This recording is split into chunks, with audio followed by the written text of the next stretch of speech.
둘, 셋. 예. 예, 안녕하세요. 반갑습니다. 네.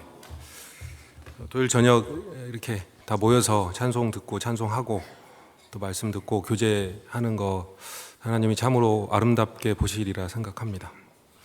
진심으로 환영하고요. 잠깐 기도하고 시작하겠습니다. 전능하신 하나님 감사합니다. 저희들에게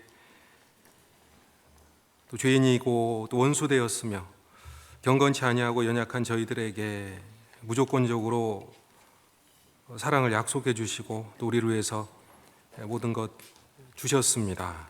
또 우리를 구원하셔서 교회 안에 두시고 또 필요한 모든 것 하나님 공급하심에 감사드립니다. 또 우리에게 이 질글과 같은 저희들에게 보배를 주셔서 우리 마음에 주님을 더욱 사모하고 주님을 따르려는 마음 주심도 감사드립니다. 주께서 이 약한 저희를 구원하신 것은 저희와 함께 하시며 능력을 베푸시며 그렇게 저희를 사용하기 위함인 줄 압니다. 오늘 또 저희들을 모아주셨습니다. 함께 말씀으로 또 교제로 귀한 형제자매들의 얼굴로 모아주셨습니다. 필요한 은혜를 얻게 하시며 또 새롭게 살아갈 지혜와 힘을 얻게 도와주시기를 간절히 구합니다. 혹시 이곳에 오지 못한 형제자매들이 있다면 또 주님께서 이곳으로 향할 수 있도록 도와주시옵소서. 여러 이유로 떨어져 있는 형제자매들 또 주님께서 은혜로 불러 모아주시고 또 우리도 그들을 위해서 기도할 수 있도록 도와주시기를 구합니다. 전능하신 하나님께 이 시간을 부탁드리며 예수님의 이름으로 기도드렸습니다. 아멘. 예, 우리 성경 창세기 한번 찾아보겠습니다. 창세기 35장입니다. 창세기 35장 1절입니다.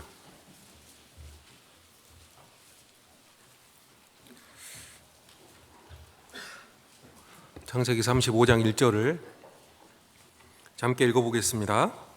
하나님이 야곱에게 이르시되 일어나 베델로 올라가서 거기 거하며 내가 내 형 에서의 낯을 피하여 도망하던 때에 내게 나타났던 하나님께 거기서 단을 쌓으라 하신지라. 예. 오늘은 이제 베델에서 엘베델로라는 제목으로 잠깐 교훈을 나눠보려고 합니다. 베델은 하나님의 집이란 뜻입니다. 벳 하면 이제 집이죠. 그래서 베들레헴 하면 떡집, 벳세메스 하면 태양의 집 이렇게 부릅니다. 히브리어로 벳은 집인데요. 벳엘 하면 하나님의 집이고요. 하나님께서 야곱에게 이야기를 하고 있습니다. 여기 있지 말고 일어나라 하시고 베델로 올라가라. 그 하나님의 집으로 올라가서 거기 거하며 내가 내 형 에서의 낯을 피하여 도망하던 때에 내게 나타났던 하나님께 거기서 단을 쌓으라. 하나님이 이렇게 말씀하고 있습니다. 하나님이 이렇게 말씀하시는 겁니다. 과거에 그때 그 하나님을 만나라. 이렇게 쉽게 하면 이야기하고 계십니다.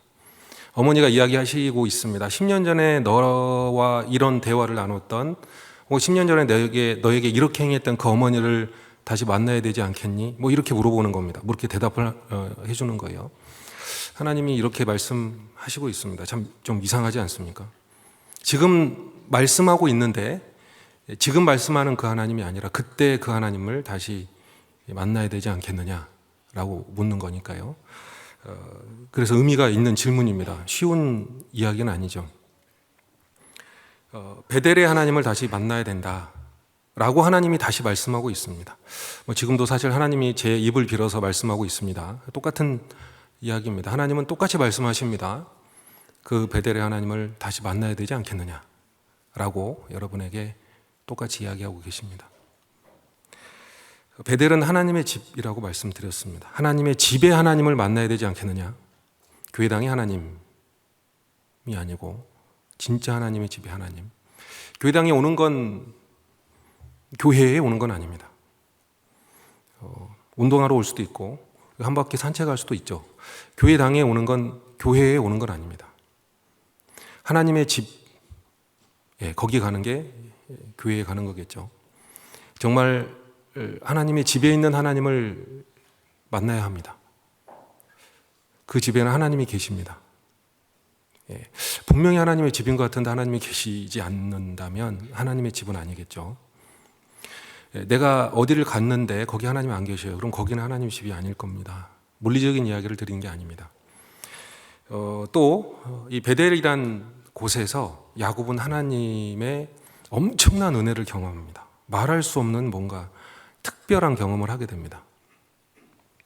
그 특별한 하나님, 그 하나님을 만나야 합니다. 이 베델에서 무슨 일이 일어났는지 한번 찾아보겠습니다. 창세기 28장입니다. 창세기 28장입니다. 창세기 28장 10절입니다.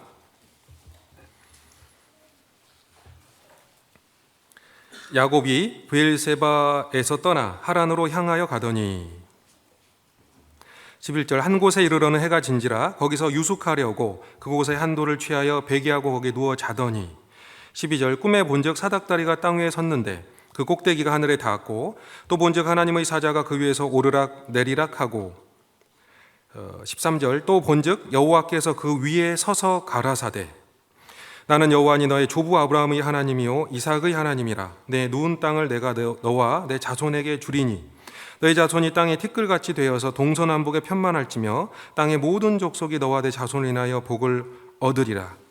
15절은 함께 읽겠습니다. 내가 너와 함께 있어 내가 어디로 가든지 너를 지키며 너를 이끌어 이 땅으로 돌아오게 할지라 내가 내게 허락한 것을 다 이루기까지 너를 떠나지 아니하리라 하신지라. 베델의 하나님을 만나라고 하나님 말씀하셨고 그래서 야곱은 베델로 가야만 합니다. 그 베델에서 일어난 일, 그때 나타나신 하나님이 어떤 분인지를 우리가 여기서 좀 이해할 수가 있습니다. 야곱이 먼 곳으로 떠나야만 할, 도망쳐 나가야만 할 그런 상황입니다. 왜냐하면 형을 속여서 형의 형된 권리, 장자의 권리를 빼앗을 뿐 아니라 실제로 아버지를 속여서 아버지로부터 장자에게 하는 축복을 속여서 뺏은 거예요. 그게 이 사건의 전제입니다. 형이 화가 났겠죠. 그래서 형이 동생을 죽이려고 한 거예요. 엄청나게 어려운 상황입니다. 진짜 죽이려고 마음을 먹었으니까. 그래서 결국은 아버지 이삭과 리브가는 야곱을 멀리 떠나 보내게 됩니다. 멀리 떠나 보내는데 이제 원래 연결이 돼 있던 친척의 집으로 보내게 됩니다. 그래서 야곱은 호롤 단신 밧단 아람이라는 곳으로 가야만 합니다. 아무것도 없어요. 거의 쫓겨나다시피 형의 그 엄청난 복수감 그런 걸 피해서 도망가게 되는데 그래서 브엘세바에서 떠나서 하란 밧단 아람의 수도격인 하란으로 이렇게 가고 있다가 여기 잠을 자게 된 겁니다. 가다가 그냥 아무 데서나 잠을 잘 수밖에 없는 그런 비참한 상황이다라는 걸 이해할 수가 있습니다. 텐트 같은 것도 없어요. 아무것도 없습니다. 그냥 돌 하나 두고 그 돌을 베개 삼아 자고 있는데 갑자기 꿈에 하늘이 열린 겁니다. 그리고 그 하나님께서 나타나셨어요. 하나님이 13절에 보시면 좀 독특한 모습으로 나타나십니다. 또 본즉 여호와께서 그 위에 섰습니다. 이런 묘사는 잘하지 않거든요. 하나님 보통 앉아 계시니까요. 근데 하나님이 서서 말씀하시는 거예요. 갑자기 아버지가 앉아 계시다가 섰다. 무슨 일이 일어난 거죠? 큰 일이 일어난 겁니다. 보통 갑자기 일어나거나 그렇지 않으시니까 그렇습니다. 하나님도 그렇습니다. 하나님이 이 이야기를 하시려고 일부러 서신 거예요. 앉아서 충분히 이야기할 수 있는 내용이지만 왕이 섰다. 그럼 대신이 긴장을 하겠죠. 그런 것처럼 하나님께서 서셨습니다. 그걸 야곱은 인지하고 있었습니다. 하나님이 서셨어요. 친히 쓰셔서 약속을 하셨거든요. 내가 너와 함께 있을 것이다. 너의 아버지, 너의 할아버지에게 함께 했던 것처럼 내가 너와 함께 할 것이다. 그리고 아버지와 할아버지에게 약속했던 그 약속의 땅, 약속의 자손들을 너에게도 똑같이 주겠다. 이렇게 말씀하고 계십니다.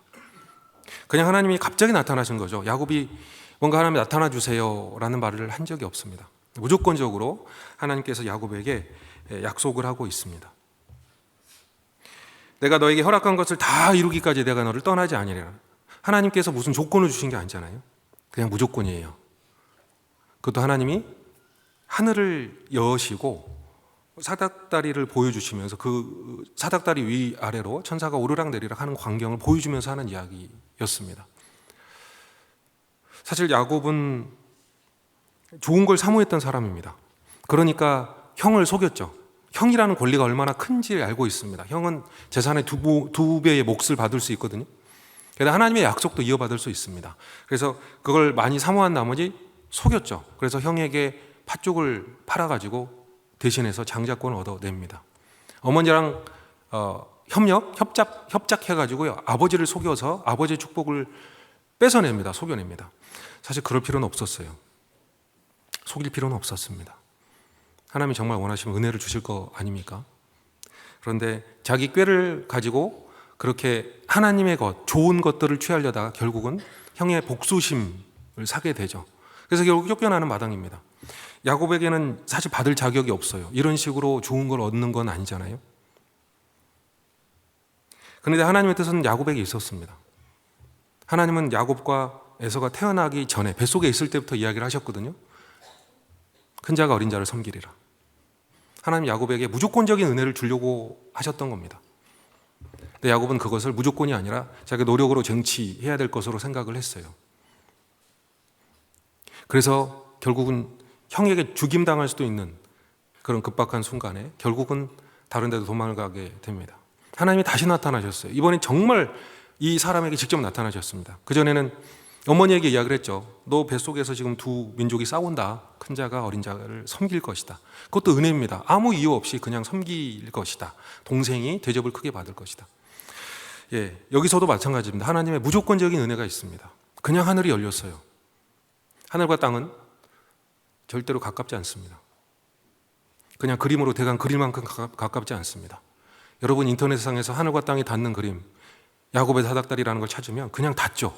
절대로 그렇게 닿을 수가 없습니다. 지금도 닿을 수 없습니다. 인간의 노력으로 절대 하늘과 땅은 닿을 수 없습니다. 근데 닿은 거예요. 하나님이 사닥다리를 여기에 걸쳐 두셨습니다. 위아래가 닿았어요. 실제로 하늘이 열리고 거기 갈 수 있는 길이 열린 거예요. 아무 노력과 행위 없이 그냥 그걸 하나님이 주셔버린 겁니다. 그리고 그 땅은 여기 닿아 있습니다. 이 자리요. 베델이란 곳. 이 땅에 닿아 있어요. 다른 곳에 있는 게 아니잖아요. 그래서 야곱이 놀란 거예요. 게다가 그 약속이 엄청난 약속이잖아요.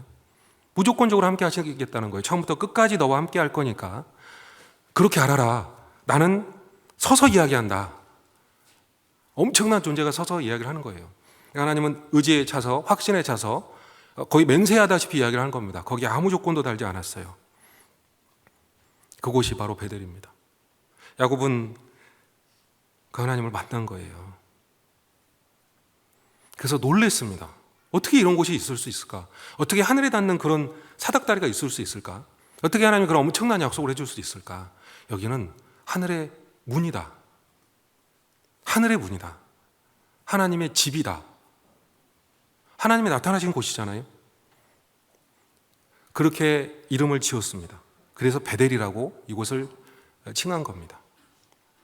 후에 하나님께서 이 사건을 예수님께서 이 사건을 다시 인용을 합니다. 그대로 인용을 하세요. 근데 이 사닥다리 대신에 예수님 자신을 딱 집어넣습니다. 그 사닥다리가 바로 나다라고 말씀하셨어요. 우리에게 그래서 이 이야기들이 다가올 수 있습니다. 이 사닥다리가 누구예요? 예수님이라고 예수님이 직접 본인이 말씀하셨습니다. 우리 요한복음 1장을 한번 찾아보겠습니다. 여기 살짝 잡으시고 요한복음 1장입니다. 51절입니다. 50절입니다. 요한복음 1장 50절입니다. 143쪽 요한복음 1장 50절입니다. 예수께서 대답하여 가라사대 내가 너를 무화과 나무 아래서 보았다 함으로 믿느냐 이보다 더 큰 일을 보리라. 51절 함께 읽겠습니다.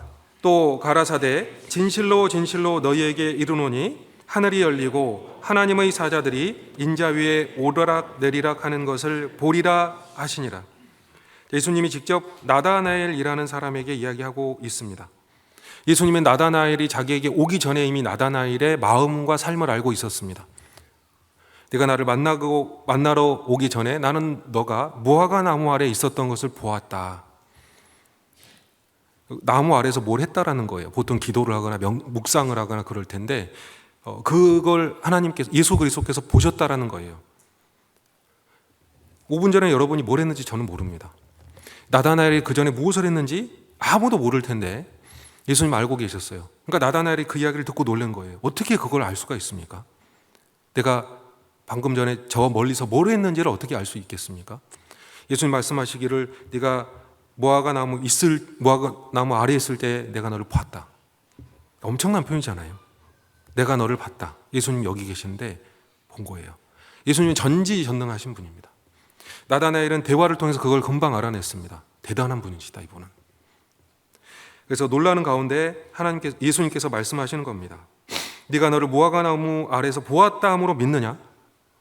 내가 그 전지에 대한 기적을, 증거를 보여줬으니까 너희가 믿느냐? 하지만 더 큰 걸 내가 보여주겠다. 더 큰 게 뭐죠?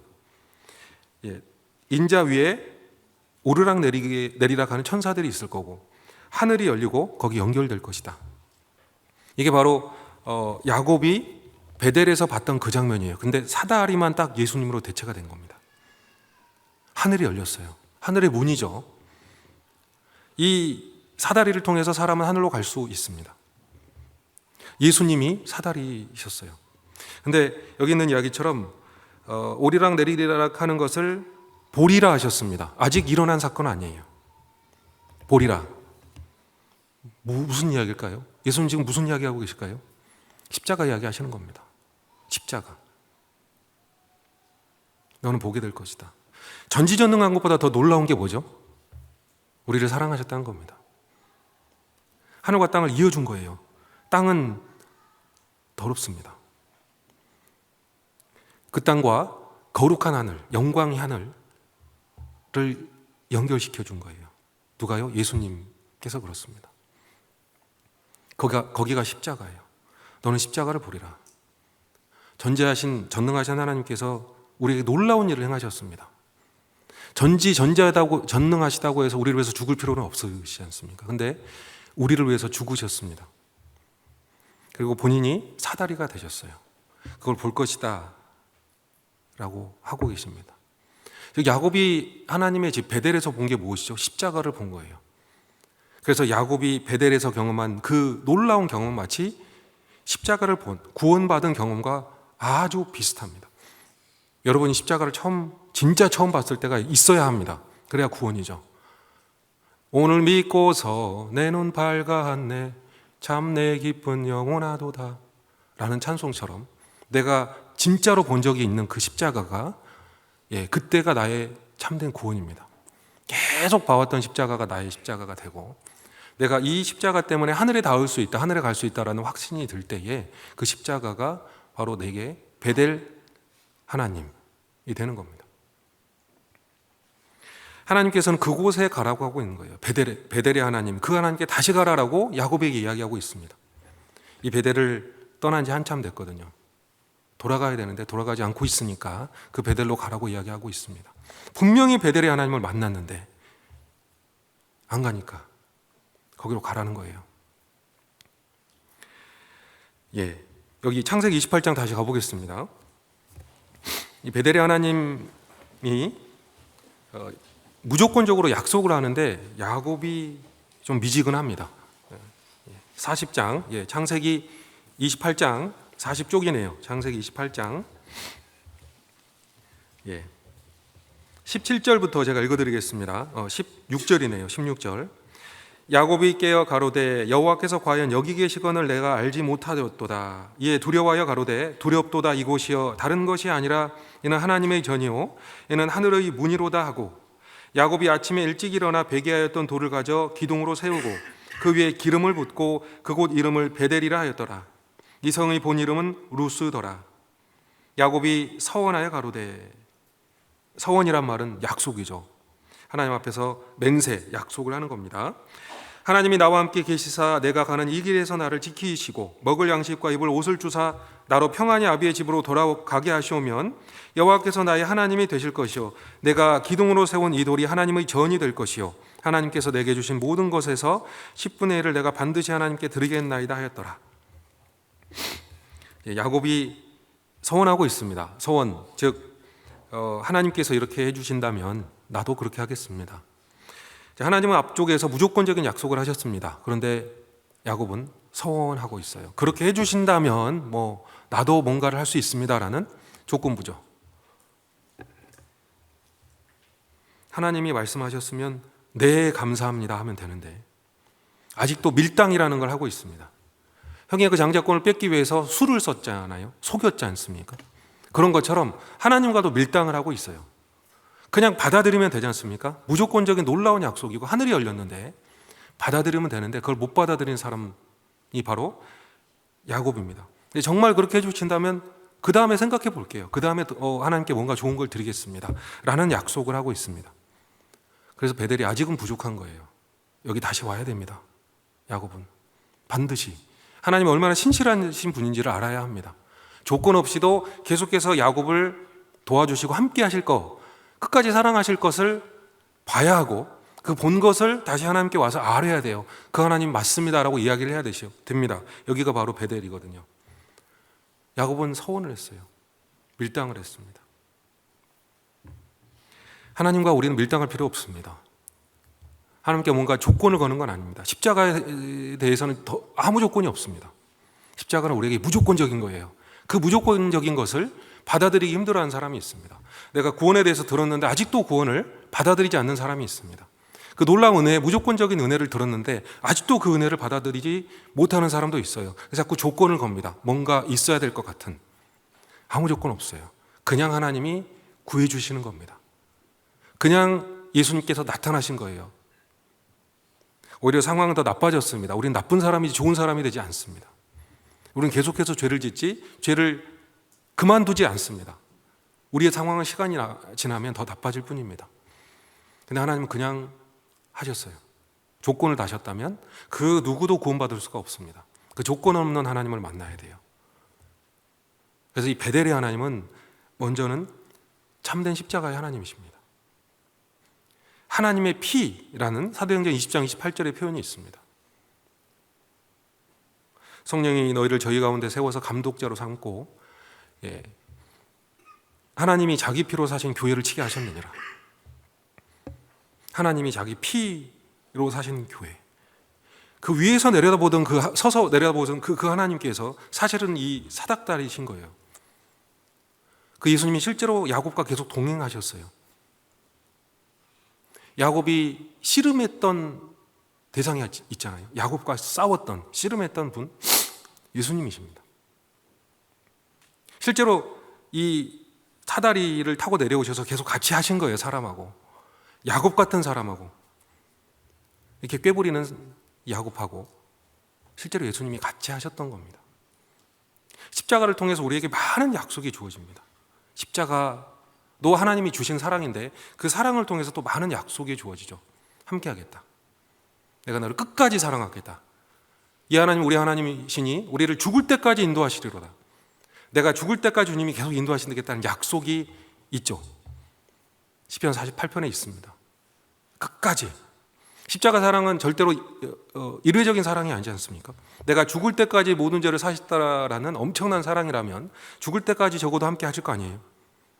어떤 죄를 짓든지 그 죄조차 용서하셨다면 계속 함께 하실 사랑이잖아요. 죄를 짓는데도 사랑하신 사랑이라면 놀라우신 사랑이잖아요. 그러니 나를 지켜주지 않을 리가 없지 않습니까? 야곱은 그렇게 생각 안 하는 거예요. 지켜주시면 아버지 아브라함과 이삭과 좀 다릅니다. 아브라함은 그냥 믿었어요. 아브라함이 하나님 믿으니 이것을 하나님이 그의 의로 보셨다. 그냥 믿었거든요. 이걸 왜 못 믿죠? 자기 생각이 있는 거예요. 조건이 있습니다. 자기 꾀가 있는 거예요. 아직도 신뢰를 못하는 겁니다. 하나님을. 그러니 자꾸 자기 꾀를 따르죠. 여기서 꾀가 벗어진 게 아닙니다. 계속해서 자기 꾀가 있습니다. 그래서 하나님께서 이 야곱을 그 바다나람이란 하란이라는 곳에 보내서 훈련을 시킵니다. 그 꾀를 벗게 하시기 위해서요. 자기 계획, 자기 생각, 이렇게 하면 잘 될 것처럼 생각하는 말 그대로 자기 구상이요. 그런 것들을 하나님이 깨고 싶어 하시는 거예요. 그게 아니다. 나만 신뢰하란 거예요. 구원에 대해서 첫 번째 그렇습니다. 아무 조건이 없어요. 그냥 그분을 받아들이시면 돼요. 하늘과 땅은 절대 닿을 수 없는데 그분이 이어주신 거예요. 십자가의 피로 이어주셨고 나를 받아달라, 내 사랑을 받아달라고 하는 거예요. 아무것도 없습니다. 조건 없어요. 그것으로 영원한 천국에 갈 수 있는 그냥 길이 열려버린 거거든요. 거기서 개인적인 생각, 내가 우주를 만들 수 있습니까? 내가 우주에 닿을 수 있습니까? 나는 아무것도 아닌데 야곱은 아직도 자기가 뭐나 된 것처럼 생각하고 있습니다. 하나님과 밀당하고 있습니다. 감히. 하나님은 그래서 훈련을 시키는 거예요. 우리의 꾀, 우리의 잔꾀, 우리 작은 지식들, 지혜들이 아무 의미가 없다는 걸 자꾸 알려주시는 거예요. 여러분이 지금까지 살아오셨잖아요. 하나님의 지혜와 여러분의 지혜를 비교해 본 적이 있습니까? 내가 원하는 대로 되던가요? 그렇지 않습니다. 절대 그렇지 않습니다. 너의 길을 여호와께 맡기라 하셨습니다. 저를 의지하면 저가 이루신다고 하셨습니다. 사사로운 지혜를 갖지 말라고 하셨습니다. 스스로 지혜롭게 여기지 말라고 하셨습니다. 하나님을 경외하고 악에서 다만 떠나라고 하셨습니다. 스스로 지혜롭게 여기지 마십시오. 내 생각을 따라가지 마십시오. 뭔가 목적을 위해서 하나님과 상관없이 계획을 세우지 마십시오. 그게 야곱이 가졌던 생각이에요. 하나님은 조건이 없는데 자기는 조건을 만들어내고 오히려 하나님과 멀어지고 있습니다. 베델로 다시 돌아가야 돼요. 그 베델로 무조건적인 하나님의 사랑과 약속으로 돌아가야 돼요. 그 안에서 자유를 누리고 행복하고 평안을 누릴 수가 있습니다. 사람 미련함으로 자기 길을 굽게 하고 마음으로 하나님 원망하느니라.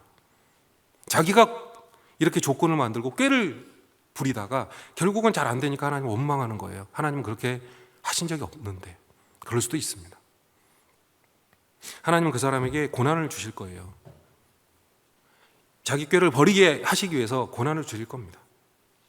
반드시. 우리 성경 욥기 33장을 보실까요? 욥기 33장입니다. 16절입니다. 욥기 33장 16절 793쪽이네요. 제가 읽어드리겠습니다. 욥기 33장 16절 사람의 귀를 여시고 인치듯 교훈하시나니 이는 사람으로 그 꾀를 버리게 하려 하심이며 사람에게 교만을 막으려 하심이라. 하나님이 계속해서 같은 이야기를 하시고 또 같은 이야기를 하시고 또 욥에게 주신 것처럼 고난을 주시는 이유가 무엇이냐. 고난도 한두 번이 아니라 비슷한 또 반복되는 그 이유는 사람으로 그 꾀를 버리게 하심입니다. 야곱이라는 이름의 뜻이 꾀라는 뜻입니다. 쌍둥이 형과 같이 나오는데 엄마 뱃속에서 형의 발 뒤꿈치를 붙잡고 나갔거든요. 끝까지 내가 어떻게든 해서 형을 이겨보겠다라는 거죠. 발 뒤꿈치 잡으면 본인이 먼저 나갈 수 있어요? 어깨를 잡아야죠. 밀어 당겨야 되니까. 발 뒤꿈치 잡아도 아무 의미 없습니다. 그냥 나가는 겁니다. 근데 그게 바로 꾀쟁이라는 의미로 쓰일 수밖에 없죠. 하나님이 계신데 자기 생각을 의지하고 자기 계획을 의지하는 거예요. 그래서 하나님께서는 야곱을 훈련을 시키셨습니다. 이 야곱보다 훨씬 더 꾀가 있는 사람, 그런 사람을 옆에 붙여서 라반이라고 하죠. 그 라반을 통해서 야곱을 굉장히 훈련을 많이 시킵니다. 근데도 야곱은 그게 깨지질 않아요. 어느 정도만 깨졌을 뿐입니다. 하나님은 야곱에게 그렇게 이야기를 해요. 다시 라반에게 훈련을 받고 나서 야곱에게 하나님 말씀하시기를 다시 베델로 가라 라고 말씀하십니다. 가야 된다 이거예요. 여기 창세기 다시 가보겠습니다. 창세기 31장입니다. 31장 13절입니다.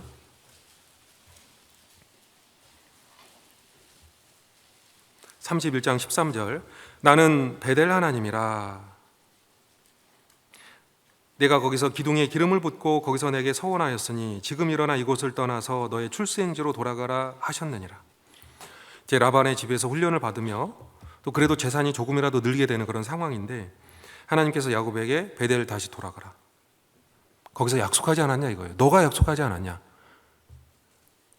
약속 안 해도 하나님은 이끌어 드실 건데 야곱이 약속한 거예요.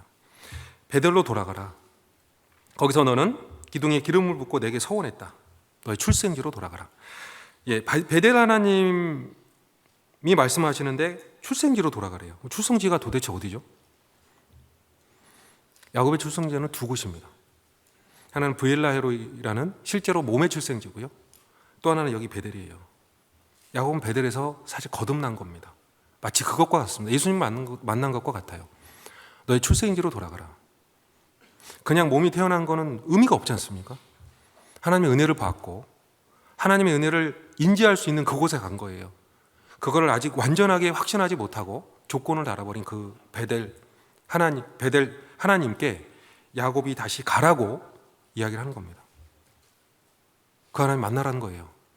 그분이 얼마나 놀라우신 분인지를 다시 알아내라는 겁니다. 그래서 출생지로 가라는 거예요. 돌아가라. 하나님이 계속 말씀하셔요. 다시 가라고 거기로.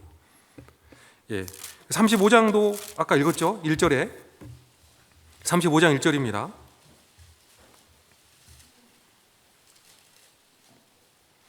하나님이 야곱에게 이르시되 일어나 베델로 올라가서 거기에 거하며 네가 내 영 에서의 낯을 피하여 도망하던 때에 내게 나타났던 하나님께 거기서 단을 쌓으라 하신지라. 하나님이 계속 교훈하시죠. 가라고. 베델로 가라고. 십자가로 가라. 예수 그리스도의 십자가죠. 또 베델은 하나님의 집입니다. 교회로 가야 돼요. 교회 당이 아닌 교회로 가야 합니다. 그리고 그 교회에 하나님께로 가야 돼요. 그래서 결국은 야곱은 베델의 하나님, 즉 엘 베델이라는 곳으로 갑니다. 베델에 갔는데 그곳을 엘 베델이라고 이름 붙여요. 베델의 그 하나님을 내가 만났다는 뜻입니다. 여기 7절입니다. 6절입니다. 6절. 야곱과 그와 함께한 모든 사람이 가나안 땅 루스 곧 베델에 이르고 결국은 이르렀습니다. 그가 거기서 단을 쌓고 그곳을 엘 베델이라 불렀으니 이는 그 형의 낯을 피할 때에 하나님의 그에게 거기서 나타나셨습니다. 엘 베델, 베델의 그 하나님. 베델의 그 하나님.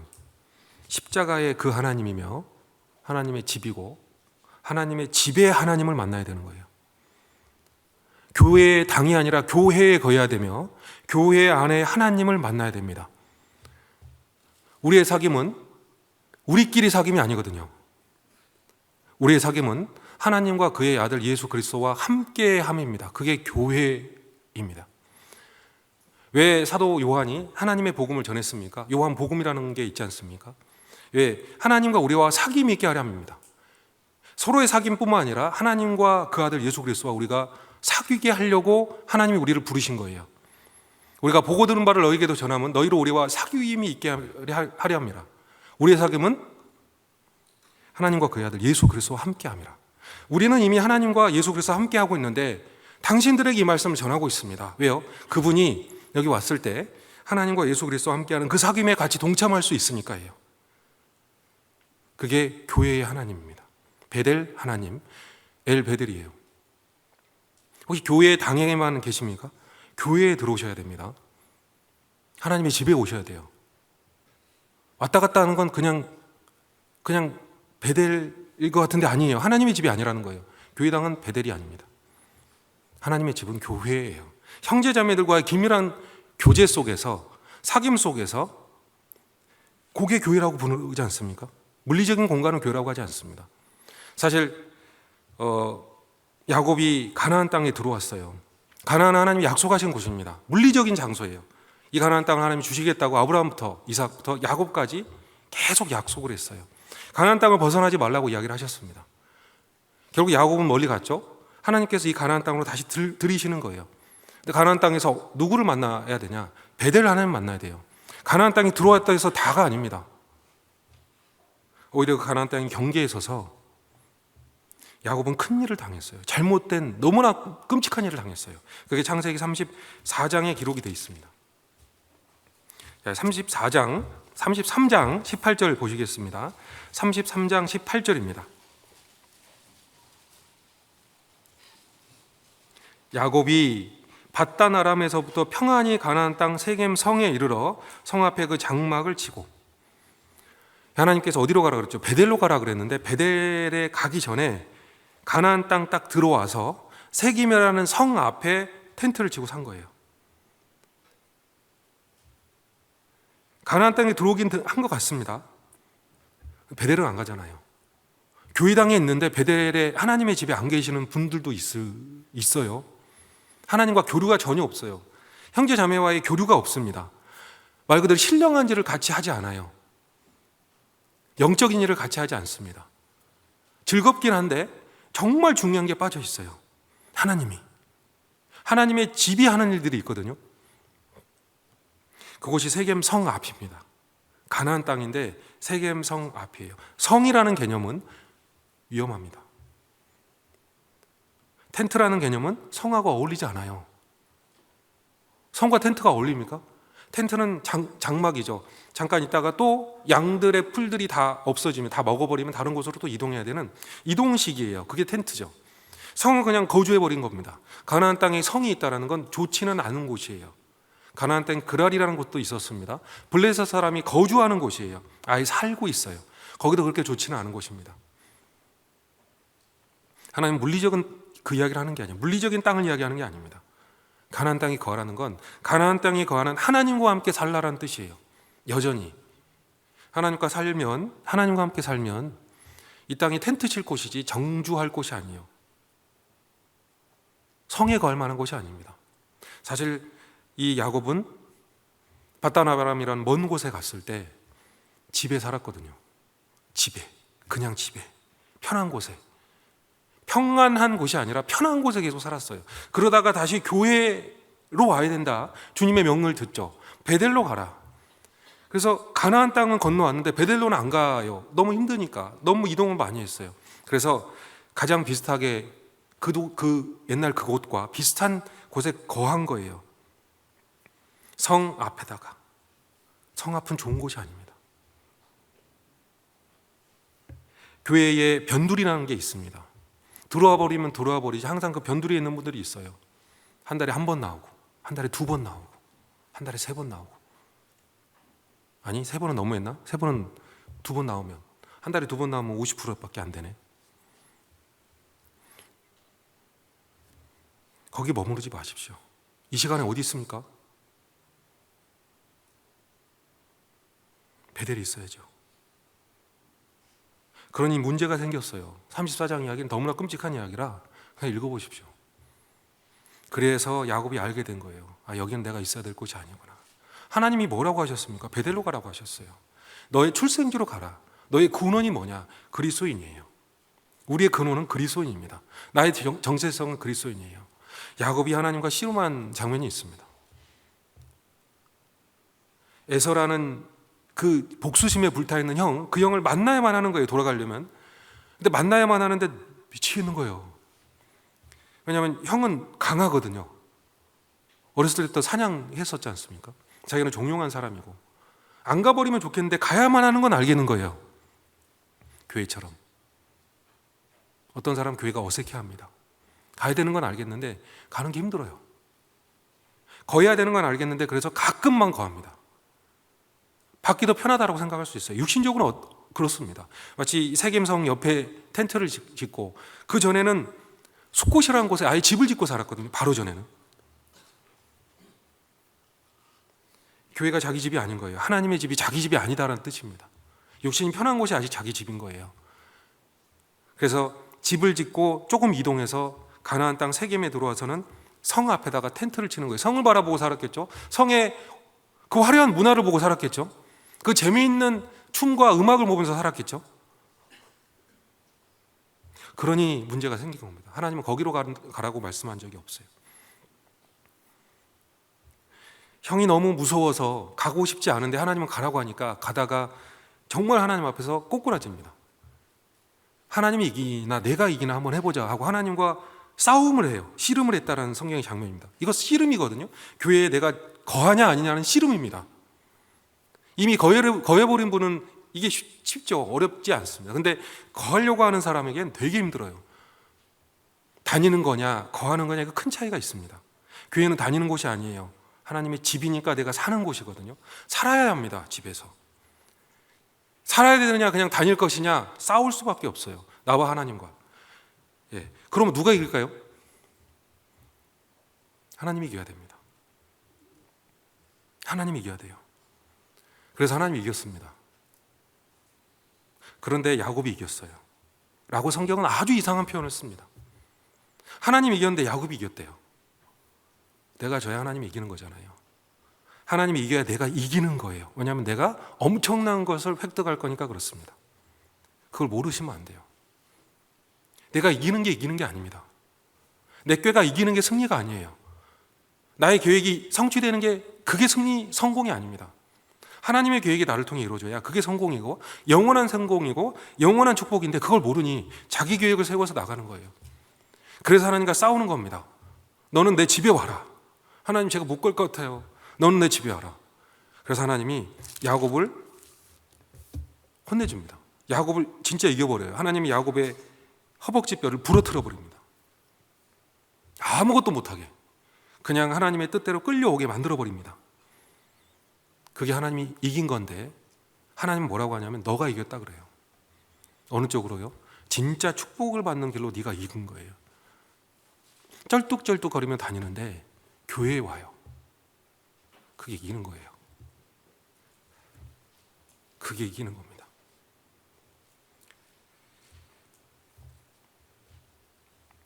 그래서 야곱이 쩔뚝거리면서 그 씨름의 장소를 벗어났을 때 해가 돋아요. 해가 돋습니다. 해는 하나님이죠. 하나님이 함께하는 거예요. 그곳이 브니엘이라는 곳이며 하나님의 얼굴이라는 지명입니다. 하나님 이기려고 하지 마세요. 내께로 온가를 성취하려고 하지 마십시오. 하나님께 지십시오. 그게 이기는 거예요. 그래서 그 약속으로 하나님께서 야곱에게 이스라엘이라는 이름을 주십니다. 이스라엘이라는 이름의 뜻은 하나님과 사람으로 겨루어 이긴 자라는 뜻입니다.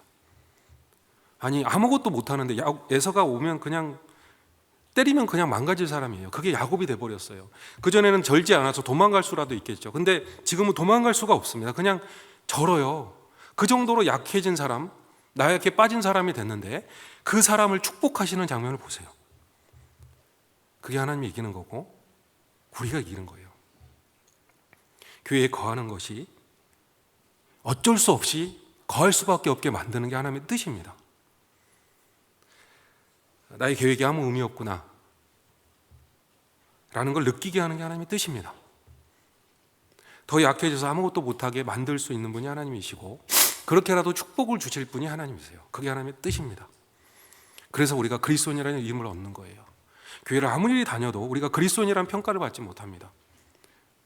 교회 당을 아무리 다녀도. 근데 주님 안에, 교회 안에, 하나님의 집 안에 들어올 때 그리스도인이라는 평가를 듣는 거예요. 야, 너는 교회만 다니냐? 매주 교회 가더라? 너는 교회 다닌 사람이네? 그렇죠. 사람들이 인정해 주는 거예요. 너는 교회에 속한 사람이다. 너는 교회 사람이다 이거예요. 나는 교회가 집이거든요. 하나님 그걸 원하십니다. 그래서 야곱은 쩔뚝거리는 상태에서 형 에서를 만납니다. 절대 도망가지 못할 상태에서 에서를 만나서 에서에게 은혜를 받습니다. 에서의 마음에서는 보복감이 사라졌어요. 이미 사라진 지 오래입니다. 에서의 얼굴이 마치 하나님의 얼굴을 보는 것 같습니다. 근데도 그 꾀가 아직 안 없어지고 완전히 베델로 가는 게 아니라 아이고 이제 좀 괜찮다 하고 가나안 땅 그 변경에 있는 세겜에 텐트 치고 거기 그냥 있는 거예요. 베델로 가야 되는데 교회에 오셨으면 십자가로 가셔야 돼요. 나를 그렇게 사랑하신 그분께 가야 합니다. 교회에 오셨으면 그 교회에 하나님께 다가가야 돼요. 교회의 하나님, 형제자매랑 교제하며 주님이 함께 하시는 그 공간에 계셔야 돼요. 교제하는 토요일 저녁 교제하는 공간뿐만 아니라 형제자매들이 신방하러 갔을 때 거기 계셔야 되며 형제자매들이 신방 상담 전도하러 갔을 때 거기 계셔야 돼요. 거기가 교회의 하나님입니다. 그 교회의 하나님께서 다시 이 야곱을 만나 주십니다. 거기서 만나 주셨어요. 거기 하나님이 계시더라고요. 여기 마무리 해보겠습니다. 35장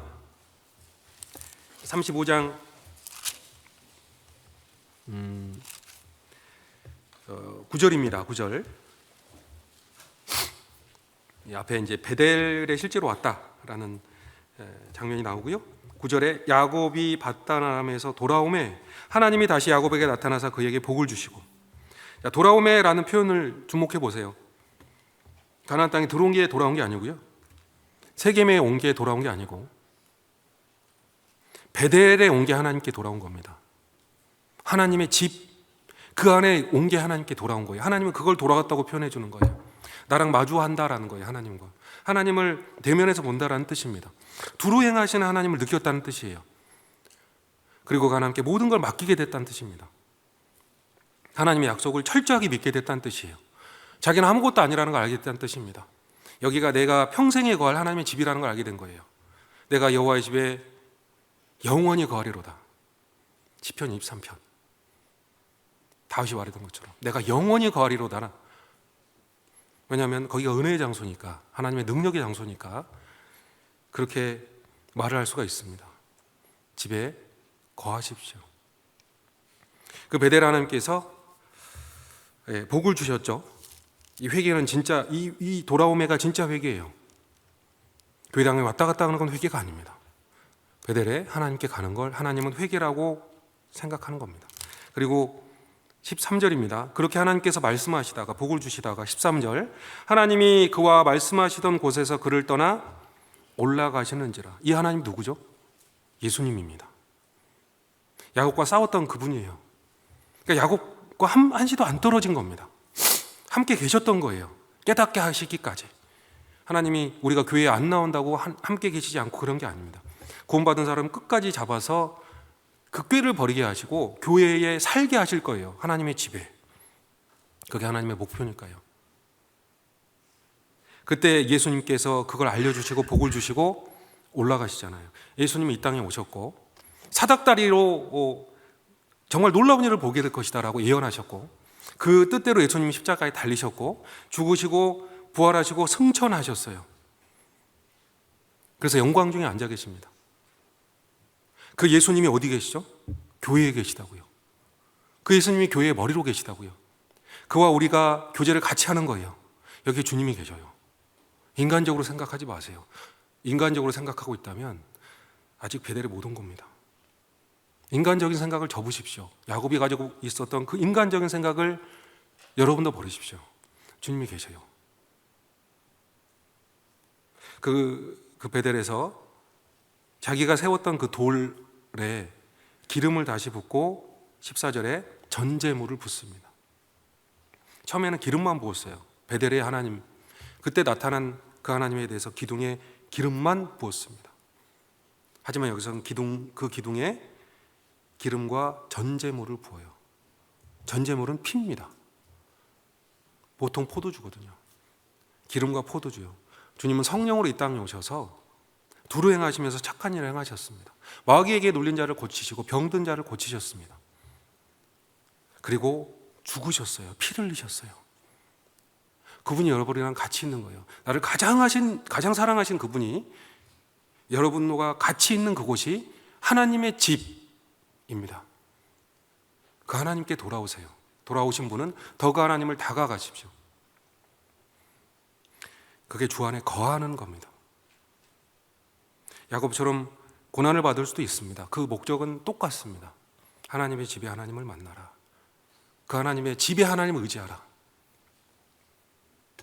여기까지 말씀드리겠습니다. 기도 드릴까요?